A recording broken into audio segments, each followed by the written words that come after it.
Bonjour, je me présente, Zrafi Kerim, enseignant de mathématiques au lycée Fatouma Bourguiba Monastir, encadré par Monsieur l'inspecteur Chinia Mostafa. Donc, dans cette séance, on va continuer le cours des fonctions logarithmes népériens destinés aux élèves de 4e année, section technique. Donc, dans cette séance, on va voir la résolution d'équations et d'inéquations faisant intervenir les fonctions logarithmes népériens. On va voir les dérivés d'une fonction de type kx associée ln de e de x et on va achever notre séance par un exercice d'intégration. Donc, résolution d'inéquation et d'inéquation. Théorème, soit u et v de fonctions.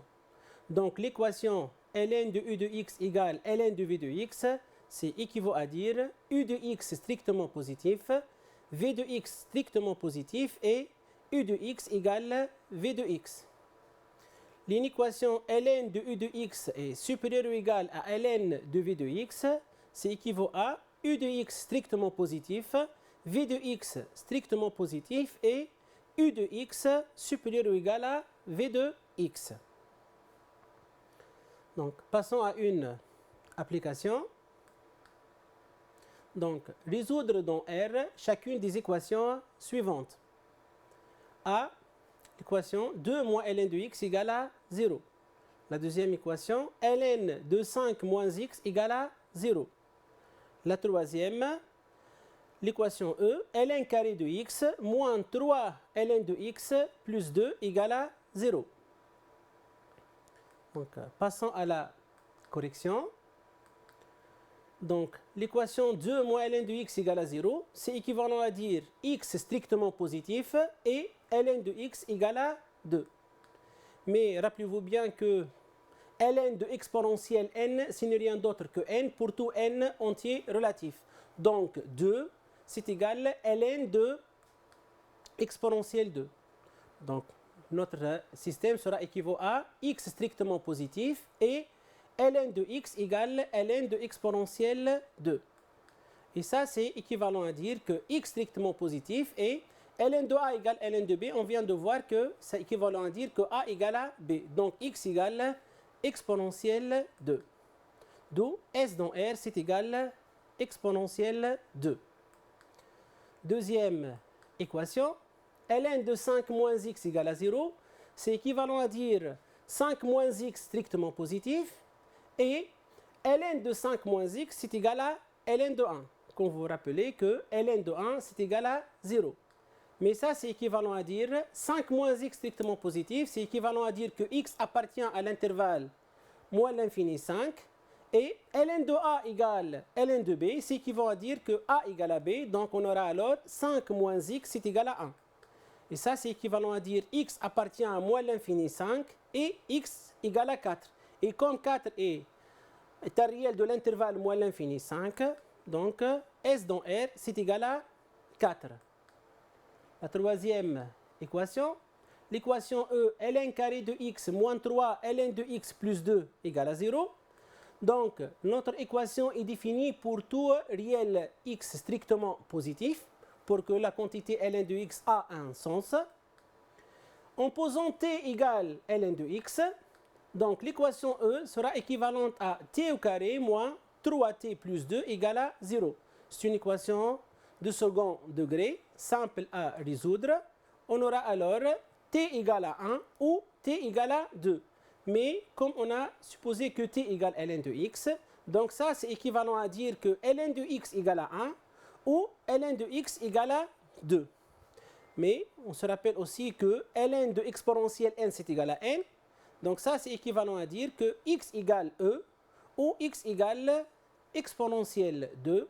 Ce sont deux quantités strictement positives, donc appartenant à notre domaine de définition. D'où S dans R, c'est égal à e et exponentielle 2. Passons à une deuxième application. Donc, application 2. Résoudre dans R chacune des inéquations suivantes. Première inéquation, ln de 2x moins 3 inférieur strictement à ln de x plus 5. B, ln de x carré plus 1 inférieur ou égal à 2. Donc, passons à la correction. Donc, ln de 2x moins 3 strictement inférieur à ln de x plus 5, ça c'est équivalent à dire 2x moins 3 strictement positif, pour que la première quantité sera bien définie. X plus 5 strictement positif pour que ln de x plus 5 a un sens. Et ln de 2x moins 3 inférieur à ln de x plus 5, ça donne 2x moins 3 inférieur strictement à x plus 5. Mais ça, c'est équivalent à dire que 2x moins 3 strictement positif, c'est équivalent à dire x supérieur à 3 sur 2. X plus 5 strictement positif, c'est équivalent à dire que x strictement supérieur à moins 5. 2x moins 3 inférieur strictement à x plus 5, ça donne x strictement inférieur à 8. Mais ça, c'est équivalent à dire x strictement supérieur à 3,5, donc x appartient à l'intervalle ouvert 3,5 plus l'infini.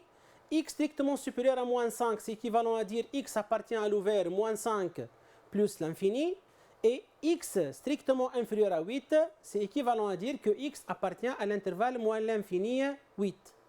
Ce qui nous permet de conclure que S dans R, c'est l'intersection des trois intervalles suivants. C'est-à-dire S dans R, c'est égal 3,5 plus l'infini, inter moins 5 plus l'infini, inter l'intervalle moins l'infini 8.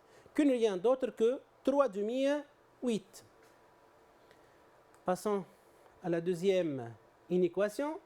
Donc, ln de x carré plus 1 inférieur ou égal à 2, c'est équivalent à dire ln de x carré plus 1 inférieur ou égal à ln de exponentielle 2. Car ln de exponentielle 2, ce n'est rien d'autre que 2. Mais ça, c'est équivalent à dire que x carré plus 1 est strictement positif. Pour la première quantité, elle est bien définie. Le exponentielle 2, c'est une quantité positive. Et ln de x carré plus 1 inférieur à ln de exponentielle 2, c'est équivalent à dire que x carré plus 1 inférieur ou égal à exponentielle 2.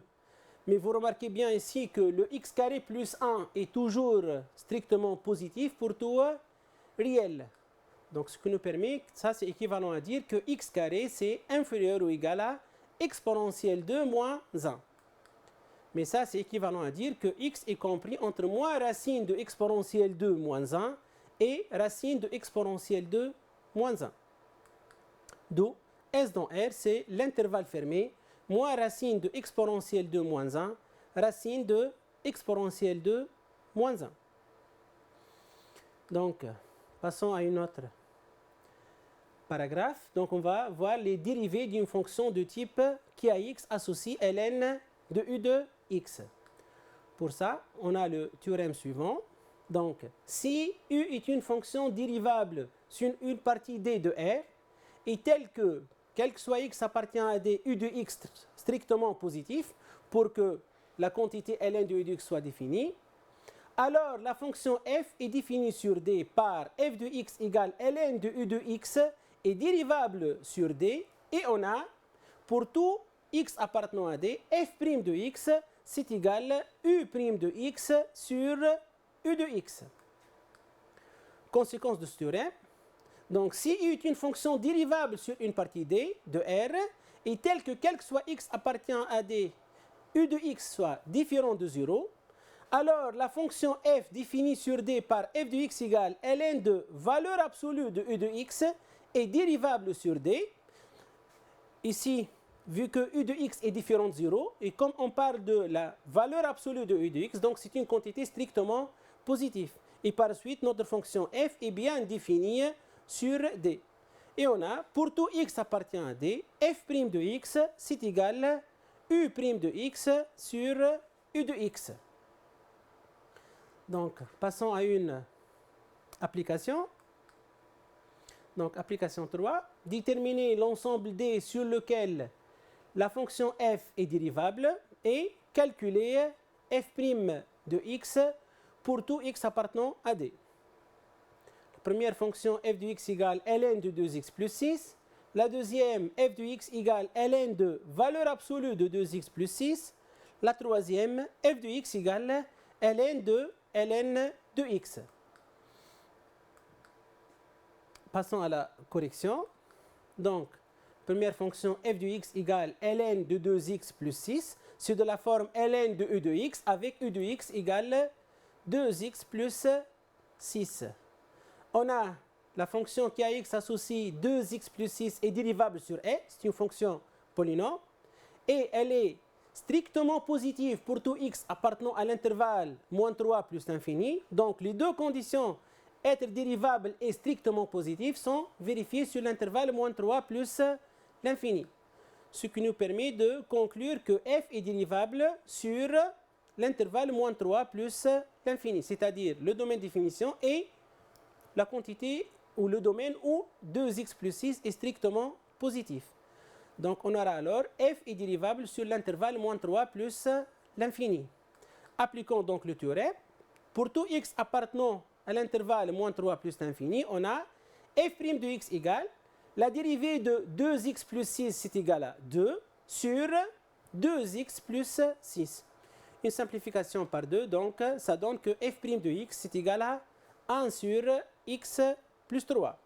Donc, passons à la deuxième fonction. Donc, on a f de x égale ln de valeur absolue de 2x plus 6. Donc, kx associé 2x plus 6 est une fonction polynôme dérivable sur R et 2x plus 6 différent de 0 pour tout x différent de moins 3. Donc, f est dérivable sur R privé de moins 3.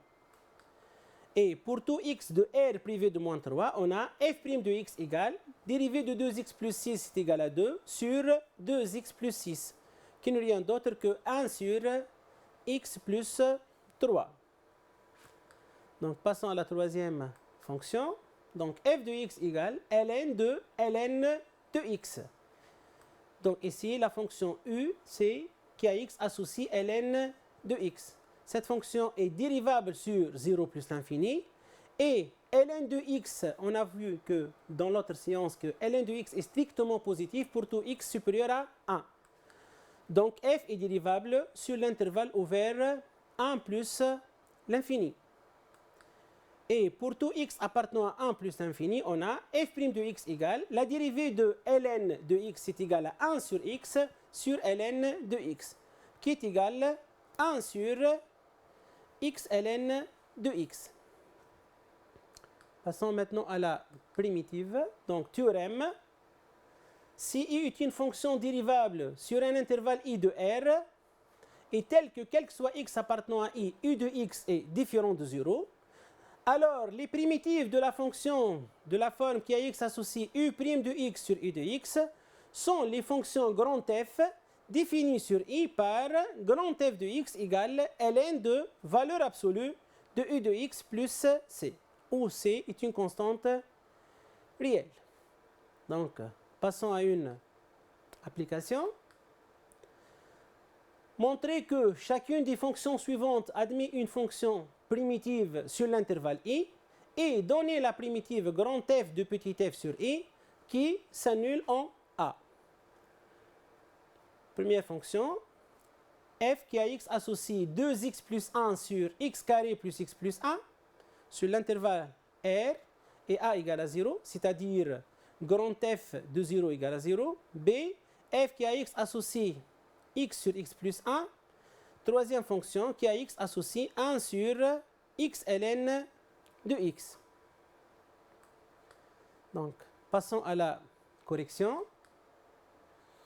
Donc, première fonction qui a x associe 2x plus 1 sur x au carré plus x plus 1. Donc, la fonction qui a x associe 2x plus 1 sur x carré plus x plus 1 est une fonction rationnelle. Et x carré plus x plus 1 est non nul quel que soit x appartenant à R. Donc les conditions sont bien vérifiées. Donc f elle est continue sur tout R et par suite elle admet une primitive sur R. Si on pose u de x égale x carré plus x plus 1, on a alors u' de x c'est égal 2x plus 1, ce qui nous permet de voir f sous forme de u' sur u. En se basant au théorème précédent, on aura alors grand f de x est égal à ln de valeur absolue de x carré plus x plus 1 plus c. Or, x carré plus x plus 1 c'est une quantité strictement positive pour tout x réel. On a alors grand f de x égale ln de x carré plus x plus 1 plus c. Or, grand f de 0 égale à 0. On aura alors ln de 0 plus 1, c'est-à-dire ln de 1, plus c, c'est égal à 0. Et comme ln de 1 égale à 0, donc c égale à 0. Et par suite, la primitive qu'on cherche, c'est grand f de x, c'est égal à ln de x carré plus x plus 1. Passons à la deuxième fonction. F qui a x associe x sur x plus 1. On va travailler sur l'intervalle R plus et A égale à 1. Donc, Kx associé x sur x plus 1 est une fonction rationnelle, continue sur son domaine de définition, c'est-à-dire R privé de moins 1, en particulier sur R plus. Donc, elle admet une primitive sur R plus. On remarque bien ici que x sur x plus 1, on peut l'écrire comme étant x plus 1 moins 1 sur x plus 1. Et ça sera égal x plus 1 sur x plus 1, ça donne 1. Donc, x sur x plus 1 égale à 1 moins 1 sur x plus 1. Tout f est de la forme 1 moins u' sur u. Avec u, c'est la fonction qui a x associe x plus 1. Et par suite, grand f de x égale, la primitive de 1, c'est égal à x. 1 sur x plus 1 est de la forme u' sur u. Donc, sa primitive, c'est ln de valeur absolue de u, c'est-à-dire ln de valeur absolue de 1 plus x. Donc, grand f de x, c'est égal à x moins ln de valeur absolue de 1 plus x plus c. Et comme 1 plus x, c'est une quantité strictement positive pour tout x appartenant à R+, on aura alors grand f de x égale x moins ln de 1 plus x plus c. Or, condition initiale, c'est que grand f de 1 égale à 0. Ça, c'est équivalent à dire que 1 moins ln de 1 plus 1, c'est-à-dire ln de 2, plus c égale à 0. Et ça, c'est équivalent à dire que c égale moins 1 plus ln de 2. Ce qui nous permet d'écrire que grand f de x égale x moins ln de 1 plus x moins 1 plus ln de 2.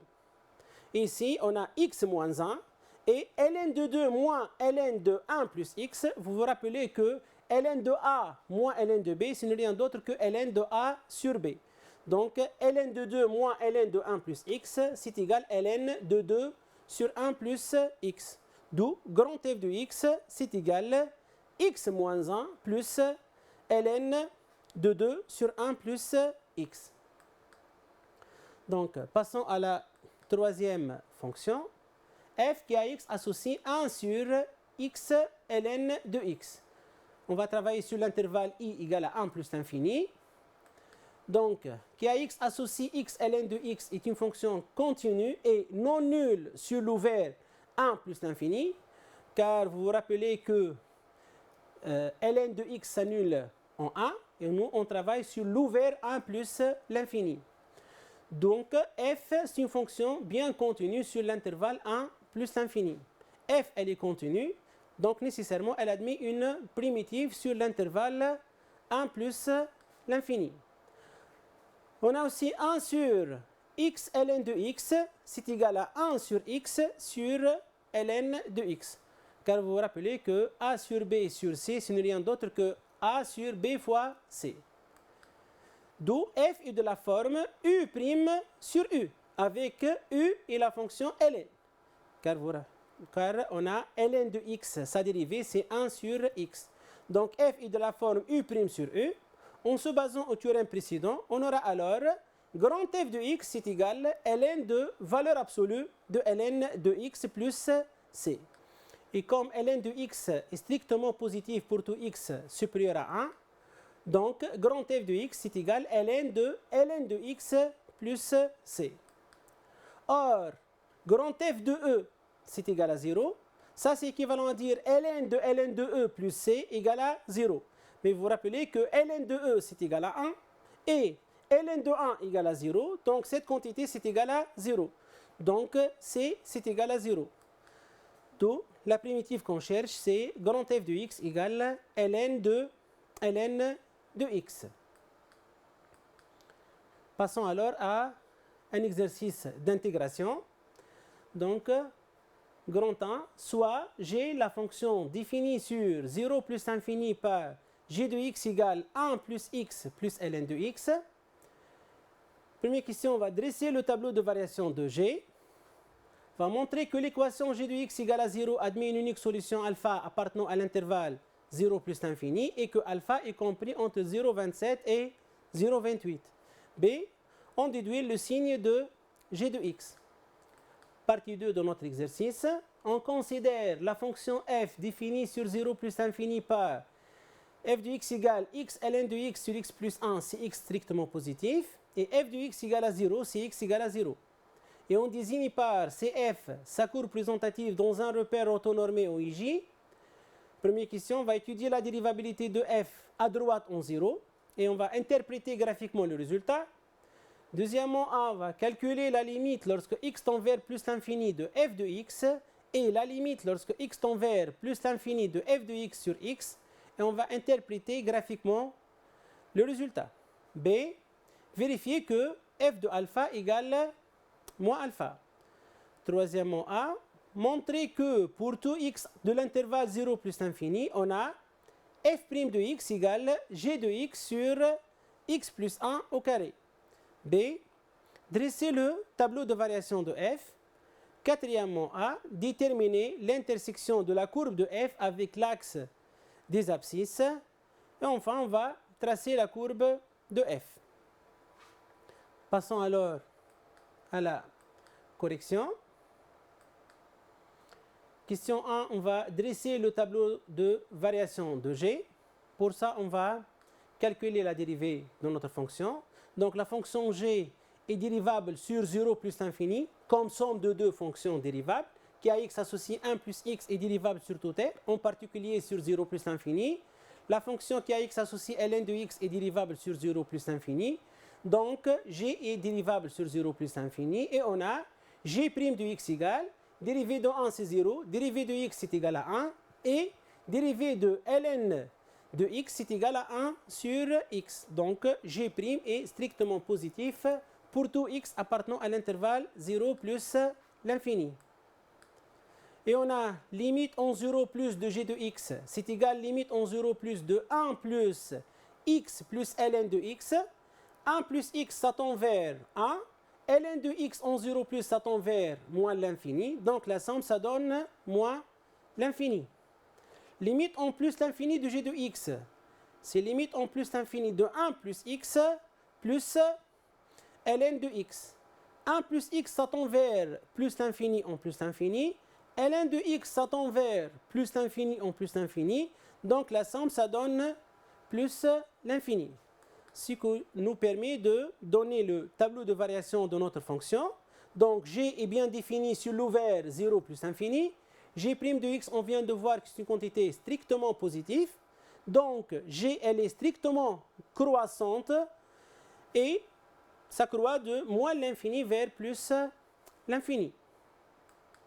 Passons à la deuxième question. On va montrer que l'équation g de x égale à 0 admet une unique solution alpha sur l'intervalle 0 plus l'infini et que alpha est compris entre 0,27 et 0,28. Donc, g est continue et strictement croissante sur 0 plus l'infini. Donc, elle réalise nécessairement une bijection de 0 plus l'infini sur l'image de l'intervalle 0 plus l'infini. On vient de voir limite en 0 plus de g de x est égal à moins l'infini.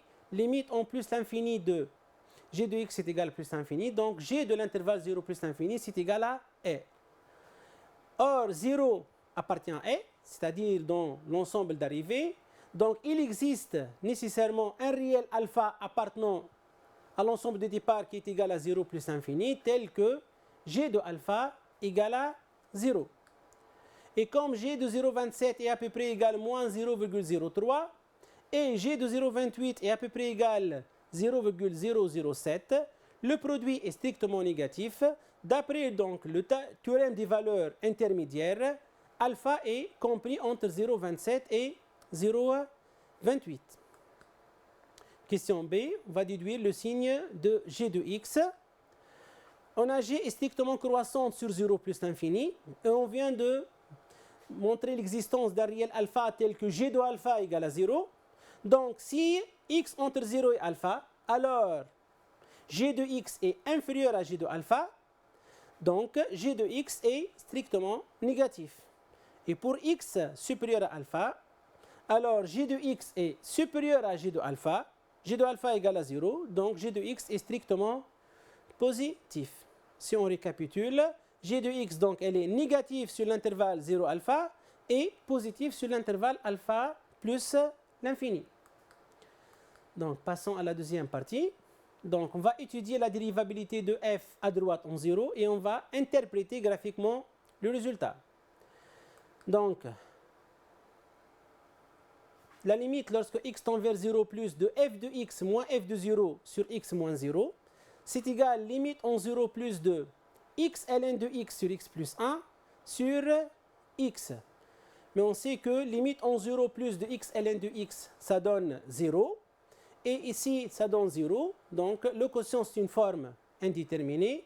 Mais si on développe un peu le calcul, on aura alors limite en 0 plus de x ln de x sur x plus 1 fois 1 sur x. En simplifiant par x, on aura alors limite en 0 plus de ln de x sur x plus 1.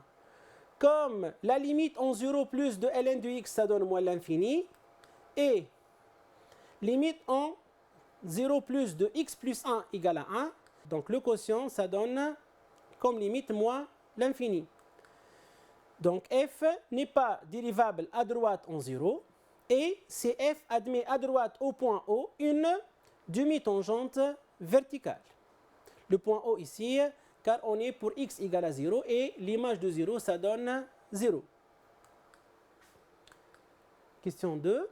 On va calculer la limite en plus l'infini de f de x et limite en plus l'infini de f de x sur x. Puis on va interpréter le résultat. Donc, limite en plus l'infini de ln de x, c'est égal limite en plus l'infini de x ln de x sur x plus 1. Limite en plus l'infini de ln de x, ça donne plus l'infini. X plus l'infini, donc le produit c'est plus l'infini. X plus 1, ça tend vers plus l'infini, donc le quotient c'est une forme indéterminée. Donc, pour résoudre ce problème, il suffit de factoriser par x au dénominateur. On aura alors limite en plus l'infini de x ln de x sur x fois 1 plus 1 sur x. En simplifiant ici par x, on aura alors la limite en plus l'infini de ln de x sur 1 plus 1 sur x. Et comme la limite en plus l'infini de ln de x, ça donne plus l'infini, et limite en plus l'infini de 1 sur x, ça donne 0, donc limite en plus l'infini de 1 plus 1 sur x, ça donne 1. Le quotient, donc, donne comme limite plus l'infini. Donc, limite, maintenant, en plus l'infini de f de x sur x, c'est égal limite en plus l'infini de x ln de x sur x plus 1 sur x. Maintenant, on va essayer de factoriser par x carré au dénominateur. On aura alors limite en plus l'infini de x ln de x sur x carré fois 1 plus 1 sur x. Donc, en simplifiant ici, on aura alors limite en plus l'infini de ln de x sur x fois 1 sur 1 plus 1 sur x. Comme on a limite en plus l'infini de 1 plus 1 sur x est égal à 1, on vient de voir précédemment, et la limite en plus l'infini de ln de x sur x est égal à 0, donc le produit, ça donne comme limite 0. On aura alors limite en plus l'infini de f égale plus l'infini, et limite en plus l'infini de f de x sur x, ça donne 0, ce qui nous permet de conclure que la courbe de f admet une branche parabolique de direction, celle de OI au voisinage de plus l'infini. Donc, passons donc à la question suivante. On va vérifier que f de alpha égale moins alpha. On a f de x égale x ln de x sur x plus 1 pour tout x strictement positif. Et alpha, c'est un réel strictement positif. Donc, f de alpha, c'est égal alpha ln de alpha sur alpha plus 1. Or, g de alpha égale à 0, d'après la première question. Ça, c'est équivalent à dire que 1 plus alpha plus ln de alpha, c'est égal à 0. Ça, c'est équivalent à dire que ln de alpha, c'est égal moins 1 plus alpha. Remplaçons alors ln de alpha par son expression dans f de alpha. On aura alors f de alpha égale alpha facteur de moins 1 plus alpha sur alpha plus 1. En simplifiant par 1 plus alpha, on aura alors f de alpha égale moins alpha. Question d'après, on va montrer que pour tout x de l'intervalle 0 plus infini, on a f' de x, c'est égal g de x sur x plus 1 au carré. Pour tout x strictement positif, on a f de x égale x fois ln de x sur x plus 1. Donc, on peut voir ici f comme étant au numérateur, c'est produit de deux fonctions, puis c'est de la forme u sur v. Donc, notre fonction, elle est dérivable sur 0 plus l'infini comme quotient de deux fonctions dérivables. Et f' de x égale x fois ln de x, c'est la dérivée de x, c'est-à-dire 1 fois ln de x, plus x fois dérivée de ln de x, c'est égal à 1 sur x, fois le dénominateur qui est égal à x plus 1, moins dérivée de x plus 1, c'est-à-dire égal à 1, fois le numérateur, c'est-à-dire x ln de x sur x plus 1 au carré. En développant le calcul, on aura alors f' de x égale x ln de x plus ln de x plus x plus 1 moins x ln de x. En simplifiant ici par x ln de x, on aura alors f' de x égale ln de x plus x plus 1 sur x plus 1 au carré, qui est égal à g de x sur x plus 1 au carré, ce qui nous permet de bien déterminer le signe de f'. C'est-à-dire ici, vu que f' de x est égal à g de x sur x plus 1 au carré, comme x plus 1 au carré c'est une quantité toujours positive, donc le signe de f' est celui de g. C'est pour ça on peut tracer alors le tableau de variation. Donc le signe de f' est celui de g. On vient de voir que g elle est négative entre 0 et alpha et positive entre alpha et plus l'infini. Donc f elle est strictement décroissante sur l'intervalle 0 alpha et strictement croissante sur l'intervalle alpha plus l'infini. Et on a f de 0 égale à 0. On vient de voir que f de alpha c'est égal à moins alpha et la limite en plus l'infini de f c'est égal à plus l'infini. Question 4. À déterminer l'intersection de la courbe de f avec l'axe des abscisses. Pour tout point M de coordonnées xy appartenant à CF inter OI, ça c'est équivalent à dire M appartient à la courbe de f, c'est équivalent à dire que y égale f de x, M appartient à l'axe des abscisses, c'est équivalent à dire y égale à 0. Ce qui permet d'écrire qu'on cherche les x tels que f de x égale à 0. Or, on a f de 0 égale à 0. Donc, le point O de coordonnées 0, 0, c'est un point d'intersection de la courbe avec l'axe des abscisses. Et pour tout x strictement positif, on a f de x égale à 0. Ça, c'est équivalent à dire x ln de x sur x plus 1 égale à 0. Et ça, c'est équivalent à dire x ln de x égale à 0. Et le dénominateur x plus 1 doit être différent de 0. Comme on travaille pour des x strictement positifs, donc on aura alors ou bien x positif ou ln de x égale à 0. Ça, c'est équivalent à dire que x égale à 1, car le x différent de 0. Et ln de x égale à 0, c'est pour x égale à 1. On a alors CF inter OI, ça donne deux points. Le point O de coordonnées 0, 0 et le point A de coordonnées 1, 0. Passons donc à la dernière question. On va tracer la courbe de f.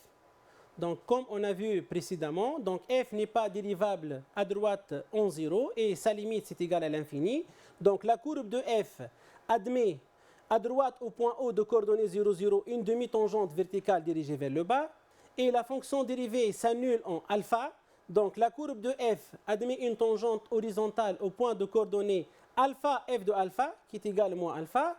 Et comme on a vu précédemment que la courbe de f coupe l'axe des abscisses en deux points, le point O de coordonnées 0, 0 et le point A de coordonnées 1, 0, En plus, la courbe de f admet une branche parabolique de direction celle de l'axe des abscisses au voisinage de plus l'infini.